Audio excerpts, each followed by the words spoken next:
I understand the problem is you've got all these voice actors, you're gonna have to bring them back every time there's a new DLC. So they'd have to do a lot more planning, like, well, what's on the map? Oh, But I just want, oh like yeah. just woods, the Megaton spawns and he's like, oh shit, there's the acid fuck, you know? Yeah. That's a wood Or line. Just like stuff not like even. that.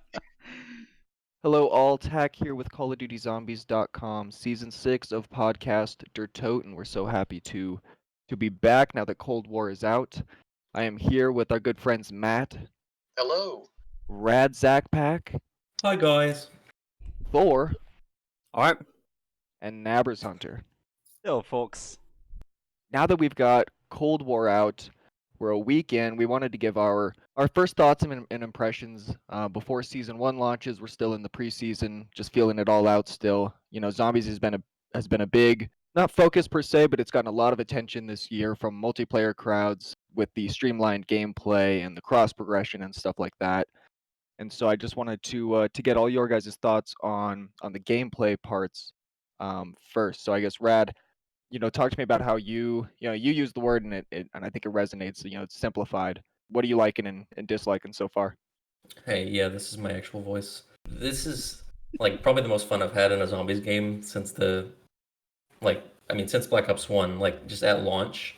I really look forward to seeing where they take this because the gameplay system seems to be what they purely focused on as opposed to the story. I mean, the story obviously is fantastic so far, but I love that they've focused on gameplay. They're getting multiplayer people in. They've got like the Warzone kind of aesthetic in multiplayer where it's just soldiers on a map, focus on the guns, focus on the fun gameplay. And like it doesn't matter that some things are overpowered, it's just like pure fun. They don't have to please don't nerf everything. That's what I'll say. Don't nerf it into the ground, please. Right. Yeah. It's fun. Yeah, that's fair. Thor, what are you thinking? How you liking it? So going off the back of that last comment there about nerfing everything, the most recent patch where they nerfed the ray gun's damage down from I think it was like 24,000 right down to like 8,000. I do think that they definitely need to be careful on what they're nerfing and how much they are nerfing it. I understand from development talks they were saying they want everything to be viable no matter if you've got a AR out of the box or an SMG off the wall, they want everything to be able to be used at high rounds.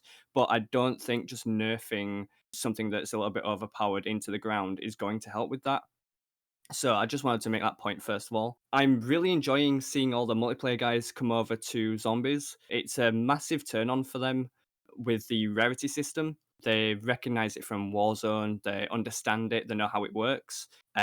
Obviously, a little bit of learning, but not too much due to the simplicity of the map with the pack punch system. It's really straightforward. The game holds your hand through it all, so you don't actually have to you don't have to do 5 hours of research outside of the game to learn it.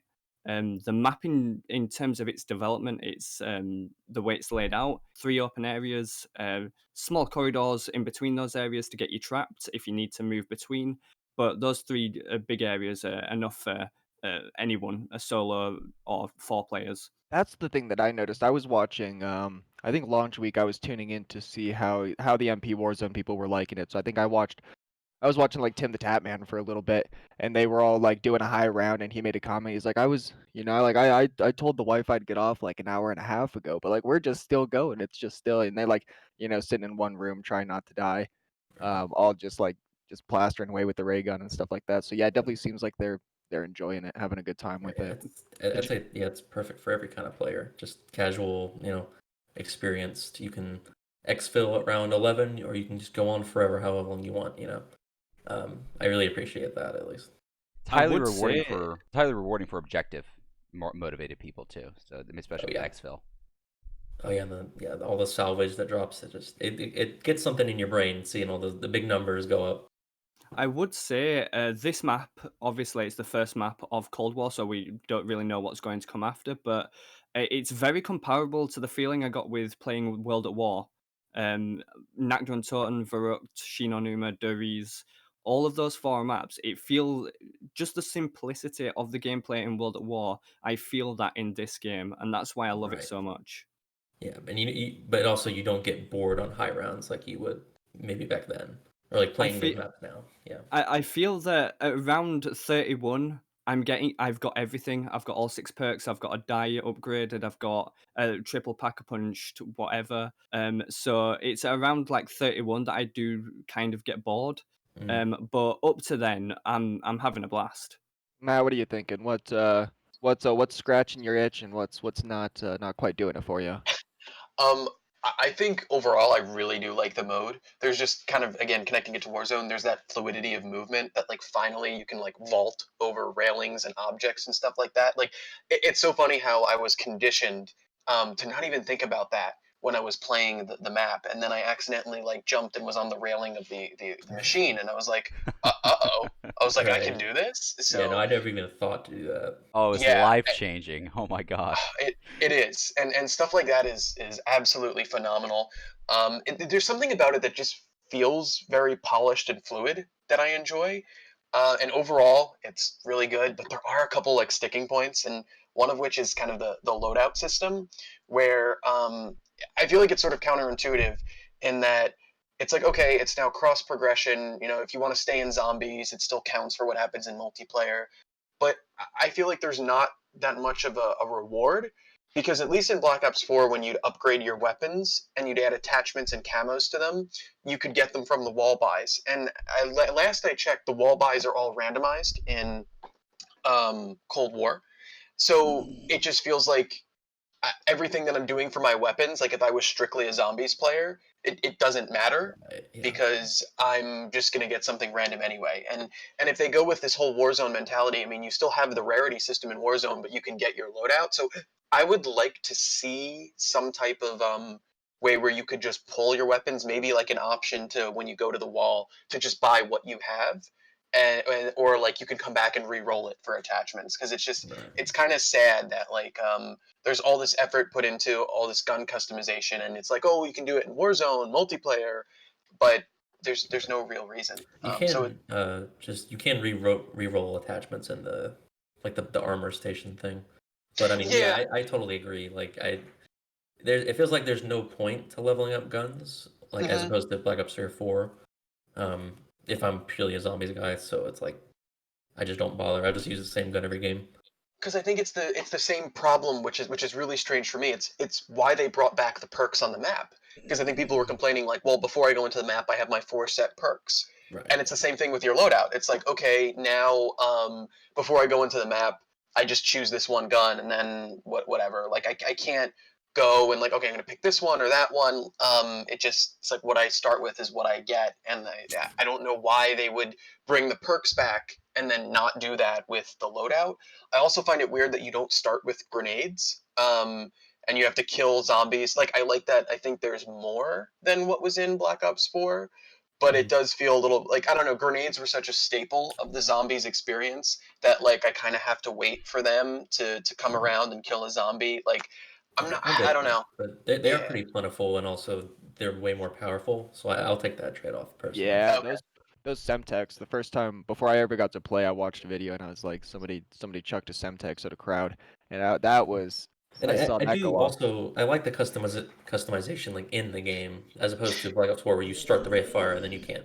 Because like C4 is fun, the Yeah. Molotovs are fun, grenades, Well, see, anything.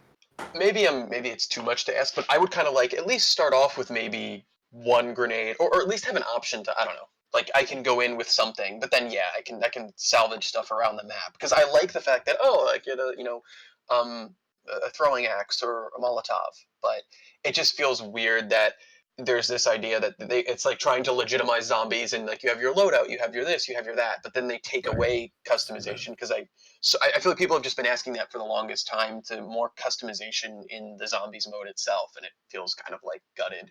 But also, there's so much stuff that was added, so who knows? I mean, I think that stuff can maybe be patched in the future. It's not like that drastic of a change. Like if you just buy something from or hell, have like a loadout drop or something like that in the game mode. But overall, yeah, I do like the fluidity. Kind of excited to see where it goes. I will Nice. say, Do, as far as the grenades, it's not as reliable as I like, but at least you can make crawlers with grenades again. Like BO4, it yes, was nigh Oh, on yeah. impossible. The ray gun was the best thing for making crawlers, which unlike BO4, the ray gun actually kills now. and the grenades actually make crawlers. So to your point about it feeling like World at War there, Thor, I mean, there you go. Unless you were living in Germany where crawlers were banned from the game, we're back to being able to make Right. crawlers with grenades. So right now it's not entirely reliable. It's kind of a gamble. It's like, do we have a whole crowd? You want to make it while you've got a full train. Be like, okay, throw this grenade in there. Boom. Oh, there we go. A couple of them made crawlers. The rest of them died. Unlike World at War, it's not like where you get it down to one zombie and be like, all right, train him up real quick. Hold on. 3, 2, 1. Boom. Got a crawler. It doesn't work that way. That guy could die. It's 50-50 chance. But at least it does work. So I was Yes. delighted by that. Yeah, that's exactly my point. Is that like I'm so happy crawlers are back, but then it's like, oh, but I don't really have my grenades. It's just like this weird trade-off of there's so many cool things that are in the game, but then there's like, oh, okay, well, I'll just keep killing till I get a grenade or something. Get crafting. Get crafting. So going back to one of your earliest points, Rad, and Thor, I'll let you take it away on this, was you mentioned how they focused on gameplay to the extent that now we are just like soldiers on the ground, getting feedback and intel from the higher ups like Weaver, and we see their image pop up. How are you guys feeling on the way that the operator system works, where we no longer have the characters giving us funny quotes, or I mean maybe they still are, but they're not quite driving the story as much as they once were. I personally do not like this change. My one of my favorite things about zombies, World at War, Black Ops 1, Black Ops 2, and Black Ops 3, was the characters just quipping off each other. The funny little jokes they'd make to themselves or with each other, just the interactions they'd have, they'd give the game and the characters personality that you could get attached to, and therefore, if there is a quest in the map, you feel like you're inside that map doing the quest yourself because you're so connected with these characters. This kind of operator thing where they just chuck out a line like "zombie down," and we predicted that this would happen before the game even came out. That we just wouldn't have that same connection to the game just because these characters are just basically husks for a gun to shoot from. Like there's just nothing there in terms of the characters. Yeah, there's a scary undertone because especially when we saw Weaver and Samantha are kind of carrying the story from the beginning, it was like, uh-oh, that means that it's probably they're doing that because of this operator thing, and you can't have these like 12 different operators record all the lines for the Easter egg steps, the backstory, and it kind of sets a little bit of a scary precedent because it's how much of the interaction in terms of like cutscenes and cinematics are they going to be involved in because there's just not they barely speak. And I get it, like, oh, when Noct and Vrucht came out, there was barely any talk, but I've just gotten so used to the characters interacting with each other on the map, like Thor said, or just providing backstory. The other thing too is there's so much dissonance with having the operators when we've clearly established that there's two strike teams. There's the Omega Group and Requiem, and you can play as characters from the Warsaw Pact. So it's like your characters aren't even there because if you're playing as someone from Yeah. the KGB, she's clearly not Requiem CIA, and it's like, oh, okay, so it's Right. just like this weird. I don't know, like that's a little iffy. But I wonder what they're going to do moving forward. I don't know. That's Right. my Yeah. opinion. I'll say it feels like what they're trying to do is those four like major characters that talk to you, like Dr. Strauss, Dr. Gray, Major Carver, and I think and then Weaver. I think it's supposed to feel like they're like the characters, I Yeah. guess, of the map, and you're just kind of the husk. But they're not dynamic enough to where I feel that same connection. And I think that's the major thing missing with the story in this map. It's the connection to the characters and like it's just not there. It doesn't have the same kind of wit, I guess. But maybe down the line we'll find more of that. We'll see. I have a I feeling. I have a feeling. I really think they're going to wind up. If they don't bring back the older characters, they're going to do something where they're going to make more zombie-specific characters because it's just such a jarring element of the character that you're playing is probably not even supposed to be there. Um, and it's like the only other one that I think that really could belong there is Woods, just because of the history connection to Weaver. But like everyone else is just like, are they even here? Yeah, And I agree. I actually So have some minor disagreements with y'all on that. Because there's no telling what the size of the squad that actually landed for this operation was. I come out from and I would need to know more about these factions and maybe that actually I got a couple points about that. But basically, if you're in Alpha Omega playing, there were obviously only 4 players, but there were actually 8 people on the map canonically. So you kind of had to use your imagination to a certain extent if you wanted to imagine a fully Yeah, canonical there's like a playthrough. there's the Ludo narrative dissonance there of yeah, Exactly. gameplay versus story. I understand that.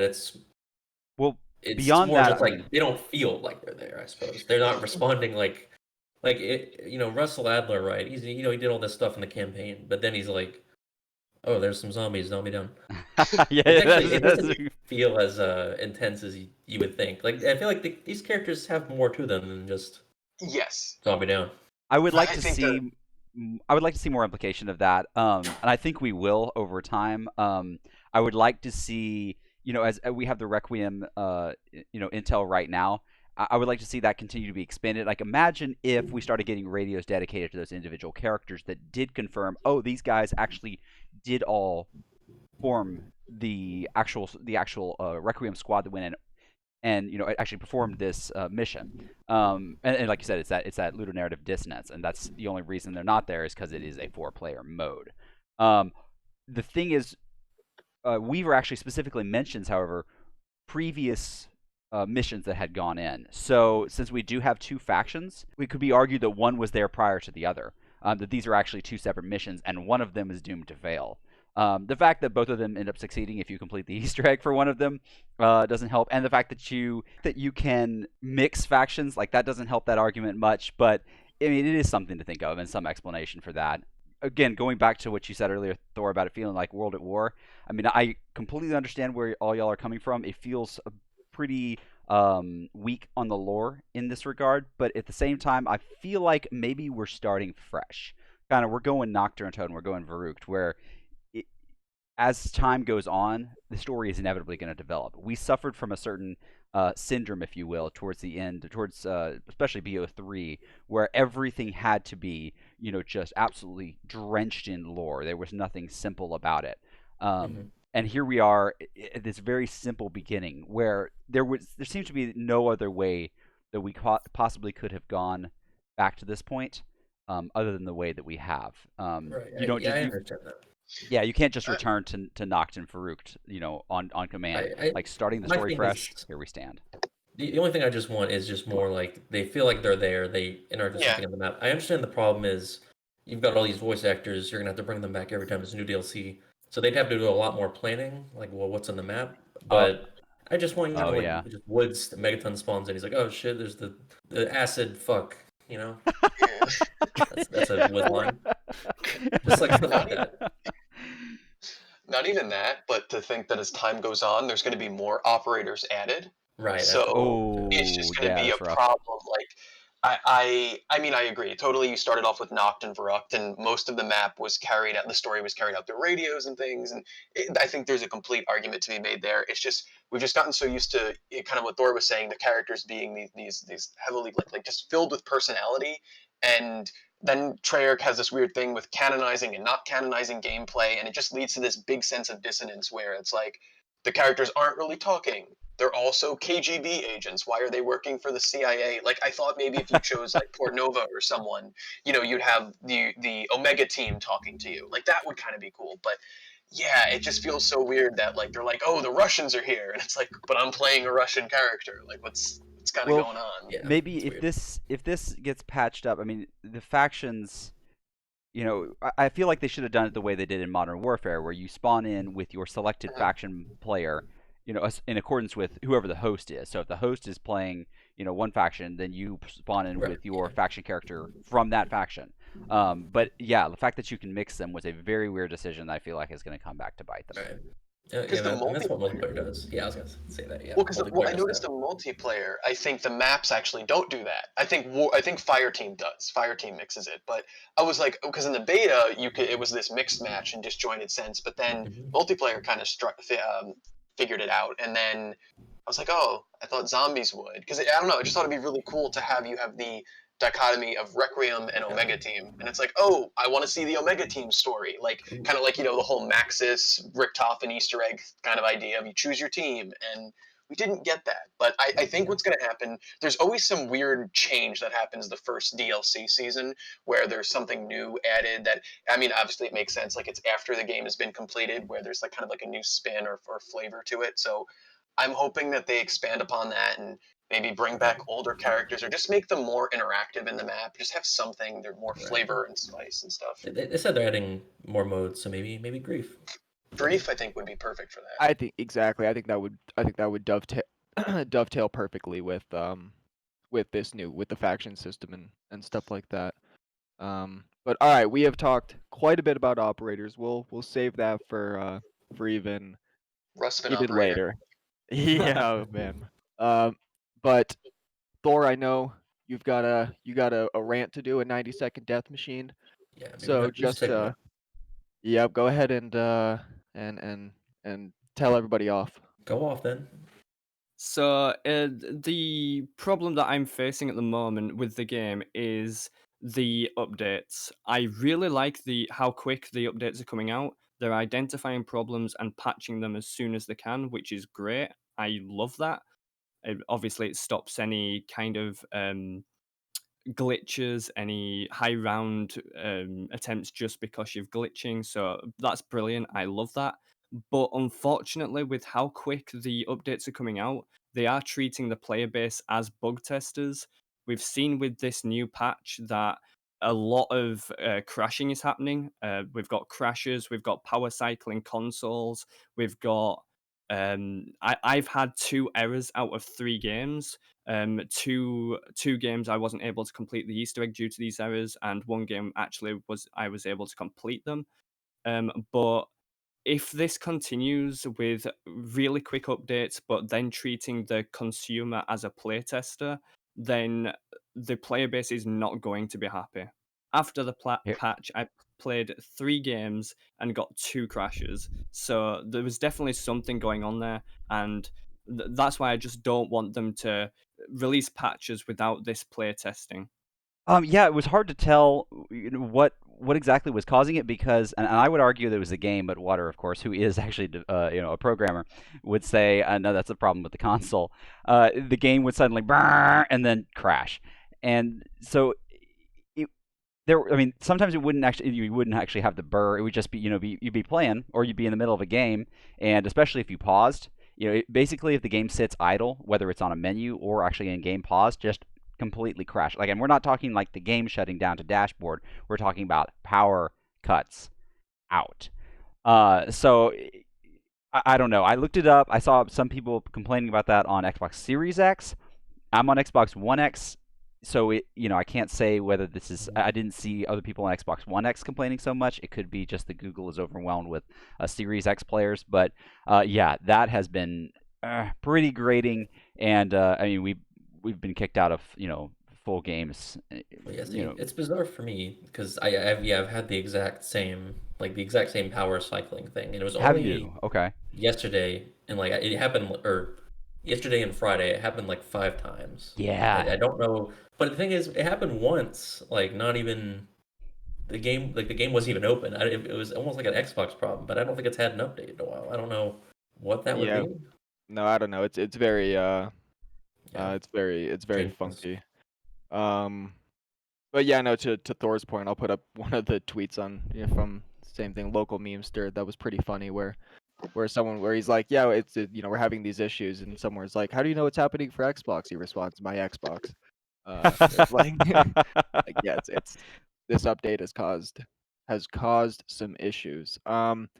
So I guess we'll start the wrap up here. There's only a couple things that I want to briefly touch on, and y'all can do a brief comments, and we can go. The two things are, one, general Easter egg thoughts. It was interesting that it got solved by Noah and Geeky and them within like 2-3 hours. That was a very interesting thing. Maybe to your point, Thor, about just how they're trying to design this first map, and then the other is just the general aesthetic that you that you feel about the map. I really like Dark Ether. Some people think it's might be like underwater.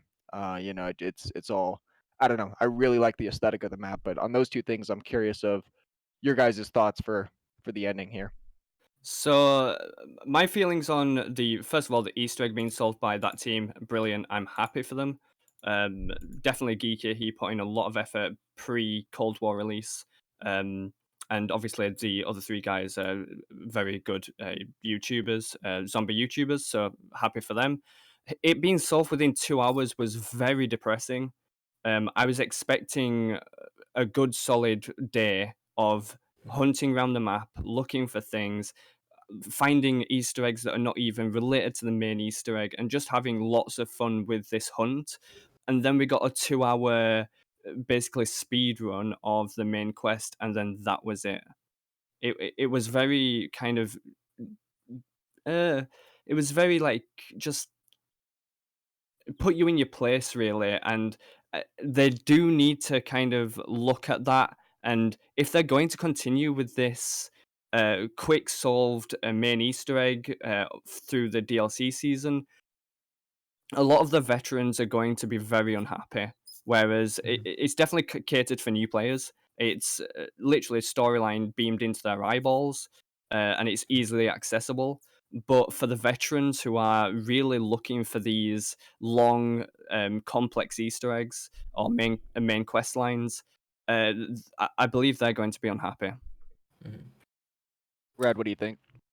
I personally, I kind of feel the opposite. I mean, at this point I'm over the hunt. I think it being solved quickly, like okay, every previous game when an Easter egg comes out, I wait for it to be solved. I see it's been solved. I watch the ending cutscene, then I'm like, I don't even. It's not even really fun to like. I sit down. I'm like, okay, I have to do this now. I have to do the Blood of the Dead Easter egg, and I don't feel very happy about it going into it. Just doing it the first time. Maybe after that, once I have it down, I'll be like, okay, this is okay. But I don't know. I like the simplicity of it. I like that it can just you can get it done every game if you really wanted to. It's not overly complex. It's not something you even need a guide for after you've done it once or twice. So that's I actually kind of hope there's more of that. Maybe alternatively they could do like the way World War II's first map did it, where there's like a casual Easter egg and then there's like the more complex one. But I don't know. I actually prefer the shorter ones. So I would be all for that. mm, That's fair. Having All a right. Go ahead. having a simple kind of like maybe a smaller main kind of quest line to get you hooked into the map, but then as soon as you start your hunt, you get a bit more story, well, a lot more story, you get a lot more rewards, and it just feels better for going for that hunt. Maybe even a harder Easter egg to do, just to kind of right, keep you engaged in the map. right, more for the hardcore audience. To take like the RPG comparisons, you have like your normal Easter egg and like your heroic or something like that. Yeah, Um, just up the difficulty. Kinda, yeah. yeah. Yeah, Mats, do you have any? I'll ask you, and then I know Hunter. He does Dark Ops every time. And so Hunter, without ever looking up a step, got himself to the boss battle. So I'm curious, Matt and then Hunter, what you guys think on this Easter egg. Has Hunter completed it? Yes, No, I well, no. I have not I Okay, have all not right. escaped the boss battle yet. I have run into some beams. That's about it. Okay, all right. There's one grievance I'll save for a later video then. But I do kind of miss the the hunt for the Easter eggs. Like, ooh, I don't know. For me, I guess I depart a little bit where that's kind of exciting. The one thing I will say though, and I don't know, maybe I'm wrong in terms of quantity, but it feels like there's a lot more side Easter eggs and stuff put into the map, and I feel like the last couple games, while you did have other things that were in the map, it felt very streamlined in that there was one major Easter egg. So maybe the trade-off is okay. The Easter eggs might be a little bit easier. I still would like them to take longer, but I'm okay with having other things that happen in the map, especially if we get more updates and the maps themselves will get stuff added to them. So I'm okay with that. I'm more hopeful that we're sort of over the hump of everything that happened in Black Ops 4 and Cold War, and the DLC season will bring in more refinement and kind of expand upon these things, like maybe a little bit harder Easter eggs, more things to do on the maps. Like I'm hoping that that switch to Cold War is over, and the fact that we only have one map is just because, like they said, they're focusing on quality over quantity. And then now, as each season comes out, there'll be a lot of like fun things to explore and get in addition. Yeah, they've already added some stuff to the machine, like the new spectral things. There's definitely going to be more intel in the first season, so I like that. I like that. So go on, Thor. Sorry. Apparently, those specters were supposed to be on the map at release. So Oh, it was just glitched or something. All right, off to a apparently, good start. yes. Okay. Well, regardless, it does feel like you're supposed to play the map multiple times to get the full picture because there's like those Yeah. those radios that only show up once per game. Yeah, I'm just hoping that I hope that hiccup is done, because it felt like a lot of development from Black Ops 4 was taken to put into Cold War, and I hope now we can just get like a fleshed out zombie experience. It doesn't feel like we were going somewhere and then hit a break in Black Ops 4 and Cold War. It's like, okay, let's see what you got. Sure. So. Hunter, how was your Dark Ops experience?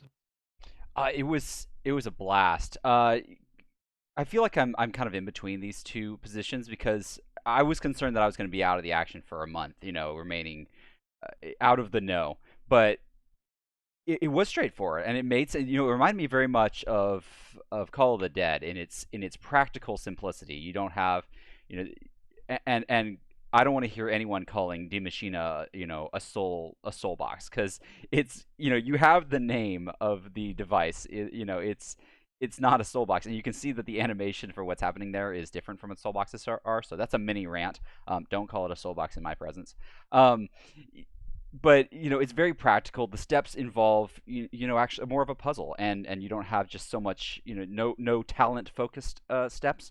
That's just a personal problem. I very much struggle with Der Eisendrache because I don't want to hit those glowing fire circles when flying through the air. I really struggle with that step. So yeah, I was happy to find that this was something that I could figure out, and and it wouldn't take too much time.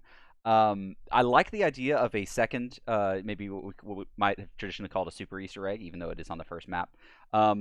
But something that could be made unavailable the first time, like we're kind of what we've been talking about with the additions lately. The fact that they have added these spectral visions that regardless of whether we were supposed to see them before, we can see them now. The fact that can be seen now, just proves their capability, and I think you keep something back, right out the gate, and then once we find the Easter egg has been solved, we'll just quietly add in another, and when you play it the next time, you run the Easter egg again, you're like, oh my god, wait, we failed to exfil, but we're still alive. Oh wait, hold on, what's going on here?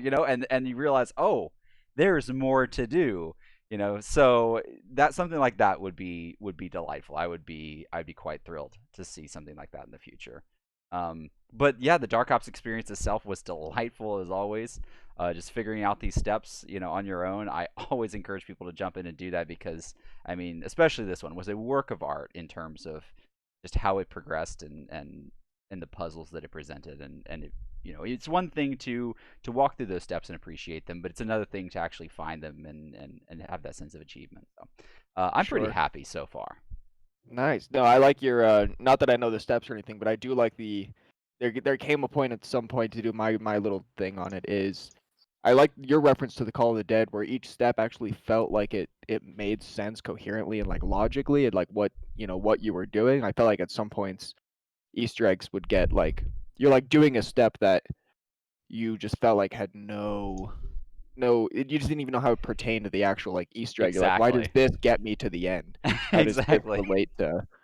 Yeah, you're like, this just feels like a random step. So. And the overusage of soul boxes in the past, like especially, it was just like it began to feel like a gimmick. It's like, oh, what do we do here? Charge it up. Okay, kill zombies. Right. Right. Go find the soul box. Yeah. Here it's like you're picking up relevant items and putting them into parts of the map where you're like, that thing looks interesting. What if I plug something into it? Would you believe it? It worked. Yeah. Go ahead, Matt. Okay, one thing I will say that is sacrilege is there's no pack-a-punch animation. I get it, it's faster, but I just miss. There's something so satisfying of watching like the weapon be upgraded. So. That's a fair point. I'll give. I know I cut you off earlier. I'll give you the last word, Thor. If you remember what you wanted to say, or if you have one. I cannot remember. But anyway, I do agree with a lot of your points there. Everyone basically. In terms of the Easter egg steps that make absolutely no sense, I remember Buried with the shooting gallery. That made Oh, zero Yeah, sense to yeah. me Don't even. whatsoever. I've done that too many times. That is a classic example. Thank you, Thor. That is one of the best examples like you could have brought up. That's But funny. yeah, I do hope the maps evolve over time. In terms of how complex they are. Um, just I hope we don't get a lot of remakes. Some that make sense to the story, fine, Mhm. but not a lot because then it's just rehashing old content. Yeah. Um, Yeah. but again, the characters that we have could be interesting if they have time to grow and if they are able to grow. But if they continue on with this like radio transmission between the players, I don't think we're gonna have a complex characters at all. They won't have the room to breathe that they need. What I think is going to happen in my prediction in some way, shape, or form, especially with the new theme being called Echoes of the Damned, um, I really think that we're going to see a return of familiar faces. Maybe not playable, but it's going to be maybe in a one map. You'll be interacting with like Ultimus or something like that. I have a feeling by the end of this season, the whole Call of Duty season, we will see them return. That's my prediction. All right. Because I don't think there's just that like star power in terms of like the you can't have the operators carry that dialogue just because of logistics. So We'll I see. really think they're going to return, and I don't know, for shits and giggles, more chaos references. That's what I'm gonna. Those are my two predictions. There you go. Yeah, we didn't even get to Dead Ops Arcade. We might have to get to that to another time, which we talked about has some chaos and old ether references and stuff. So, but anyway, thank you all for joining us for our first episode of season 6, our return since Cold War of podcast Der Toten. Hope you enjoyed. Subscribe, like, or don't. I'm not your dad, and we'll see you next time. See you. Bye bye. Adios.